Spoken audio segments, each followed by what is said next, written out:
প্রিয় বন্ধুরা, আসসালামু আলাইকুম। কেমন আছো তোমরা সবাই? আশা করি ভালো আছো।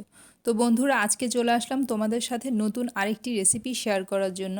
আজকের এই রেসিপিতে আমি আপনাদের সাথে শেয়ার করব কিভাবে চাপিলা মাছ রান্না করলে এর স্বাদ বেড়ে যাবে বহুগুণে। সাথে থাকছে আপনাদের জন্য কিছু টিপস। তো ভিডিওটি শুরু করার আগে আপনাদের কাছে ছোট্ট একটা রিকোয়েস্ট, আপনারা যারা যারা এখনও আমার চ্যানেলটিকে সাবস্ক্রাইব করেননি, প্লিজ আমার চ্যানেলটিকে সাবস্ক্রাইব করে পাশে থাকা বেল বাটনটিকে প্রেস করে দিবেন, যাতে করে পরবর্তীর আমার ভিডিও নোটিফিকেশনটা আপনারা খুব তাড়াতাড়ি পেয়ে যান।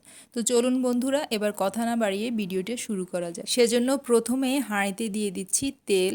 এবার তাতে দিয়ে দিলাম 1 কাপ পেঁয়াজ কুচি। এবার পেঁয়াজগুলোকে হালকা ব্রাউন করে ভেজে নিয়েছি। এবার তাতে দিয়ে দিচ্ছি 1.5 টেবিল চামচ পরিমাণ রসুন বাটা। এবার রসুনগুলোকে তেলের উপর হালকা ভাজা ভাজা করে নিয়েছি। এবার তাতে দিয়ে দিলাম পানি দেবার পর দিয়ে দিলাম 1 চা চামচ পরিমাণ হলুদ গুঁড়ো, 2 চা চামচ মরিচ গুঁড়ো, 2 চা চামচ ধনিয়া গুঁড়ো, 2 চা চামচ জিরা গুঁড়ো এবং স্বাদমতো লবণ। এবার সবগুলোকে ভালোভাবে মিক্স করে কষিয়ে নেবার পর তাতে দিয়ে দিলাম ধুয়ে রাখা, পরিষ্কার করে রাখা চাপিলা মাছগুলো। তো একটা বিষয়ে আমি আপনাদের কাছে দুঃখ প্রকাশ করছি এবং ক্ষমা প্রার্থনা করছি যে আমি আসলে মাছগুলোকে যে ধুয়ে কেটে পরিষ্কার করে রেখেছিলাম, সেটা যে ফুটেজটা সেটা অ্যাকচুয়ালি আমার মিস হয়ে গেছে, আপনাদেরকে দেখাতে পারিনি, সেজন্য আমি দুঃখিত।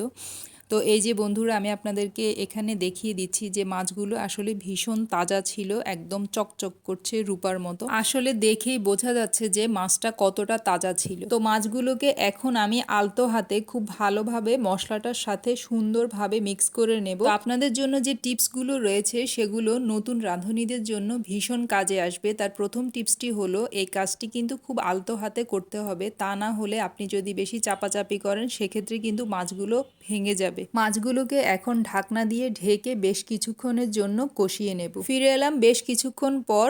দেখুন, মাছটা কিন্তু খুব ভালোভাবে কষানো হয়ে গেছে, মাছটার উপর তেলটা ভেসে উঠেছে। এখন এ পর্যায়ে এতে দিয়ে দেব অল্প পরিমাণে পানি। টিপস নাম্বার 2, এ সময় খুন্তি বা চামচ দিয়ে আলতোভাবে মাছটার নিচ দিয়ে নেড়ে দিবেন। আর আপনার যে পাত্রটি রয়েছে সেটাকে হাত দিয়ে জাস্ট এভাবে মাছটাকে ঘুরিয়ে দিবেন, তা না হলে কিন্তু আপনার মাছটা ভেঙে যাবে। তো এখন এতে দিয়ে দিচ্ছি 7-8টার মতো কাঁচামরিচ দিয়ে এগুলোকে আমি আবারও হালকাভাবে চেপে চেপে দেব।